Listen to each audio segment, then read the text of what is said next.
উপদেষ্টা নাহিদ ইসলাম পদত্যাগ করেছেন। এই খবর পুরনো খবর, এই খবর আপনারা জানেন, আমরা সবাই জানি। পদত্যাগ করার পরে তিনি নতুন রাজনৈতিক দলের দায়িত্ব নিতে যাচ্ছেন এবং 28 তারিখে নতুন দল গঠিত হচ্ছে, সেই ঘোষণাও তিনি দিয়েছেন। কিন্তু মজার ব্যাপার যেটা, সেটা নিয়ে আলোচনা করব।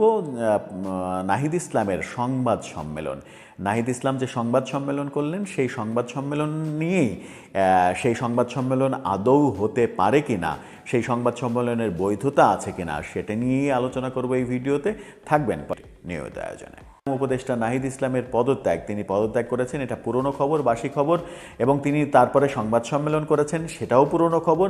কিন্তু যে আলোচনাটা এই ভিডিওতে করব সেটা হচ্ছে তার সংবাদ সম্মেলন, পদত্যাগ করার পরে তার সংবাদ সম্মেলন।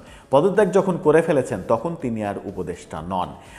তার যদি সংবাদ সম্মেলন করতে হয় তাহলে ব্যক্তি নাহিদ ইসলামের সংবাদ সম্মেলন করার কথা, যুক্তি তাই বলে। কিন্তু তিনি সংবাদ সম্মেলন করলেন রাষ্ট্রীয় প্রোটোকলে। তার সংবাদ সম্মেলন অনুষ্ঠান পরিচালনা করলেন প্রধান উপদেষ্টার প্রেস সচিব। আনুষ্ঠানিকভাবে রাষ্ট্রীয় সংবাদ সম্মেলন হলো।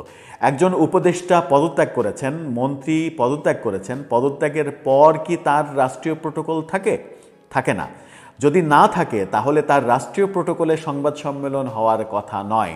আবার রাষ্ট্রীয় প্রোটোকলে সংবাদ সম্মেলনে তিনি বলছেন নতুন দল হচ্ছে, 28 তারিখে দল গঠিত হবে, সেখানে তিনি রাজনৈতিক দলে অংশগ্রহণ করবেন, দায়িত্ব নেবেন, সেই কারণেই তিনি পদত্যাগ করেছেন।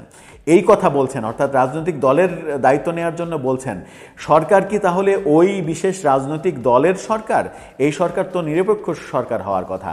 ছাত্রদের নতুন দলের সরকার তো এটা হওয়ার কথা না। ছাত্র সমন্বয়কদের বৈষম্যবিরোধী আন্দোলনের পরে যে সরকার গঠিত হয়েছিল সেই সরকার সবার হওয়ার কথা। কিন্তু সরকার গঠনের পরে তাদের হঠাৎ করে নতুন রাজনৈতিক দল গঠন করার ইচ্ছে হলো, খায়েশ হলো, তারা নতুন রাজনৈতিক দল করছে এবং সরকার সেখানে পৃষ্ঠপোষকতা করছে। সেগুলোও না হয় পুরোনো আলাপ, বাদ দিলাম। কিন্তু নাহিদ ইসলাম যে রাষ্ট্রীয় প্রোটোকলে তিনি সংবাদ সম্মেলন করলেন এবং তিনি স্বীকার করলেন যে তিনি পদত্যাগ করেছেন, পদত্যাগের পরে রাষ্ট্রীয় প্রোটোকলে সংবাদ সম্মেলন করার কোনো অধিকার নেই, সরকারেরও কোনো অধিকার নেই। রাষ্ট্রীয় প্রোটোকলে রাষ্ট্রীয়ভাবে সংবাদ সম্মেলন ডেকে একজন পদত্যাগ করা, ইস্তফা দেয়া দায়িত্ব থেকে, তিনি বলেছেন যে তার মন্ত্রণালয়ের দায়িত্ব এবং জুলাই ফাউন্ডেশন কেন্দ্রিক যত ধরনের কমিটিতে তিনি ছিলেন সব কমিটি থেকে তিনি পদত্যাগ করেছেন। অর্থাৎ তিনি শুধুমাত্র নাহিদ ইসলাম, আর কিছু নন। একজন ব্যক্তি নাহিদ ইসলামের সংবাদ সম্মেলন কেন রাষ্ট্র পৃষ্ঠপোষকতা করবে? কেন প্রধান উপদেষ্টার প্রেস সচিব সেটা পরিচালনা করবেন? আনুষ্ঠানিকভাবে রাষ্ট্রীয় প্রেস কনফারেন্স যেভাবে হয়, এটা কোনোভাবেই হওয়ার কথা নয়। আমার মনে হয় যে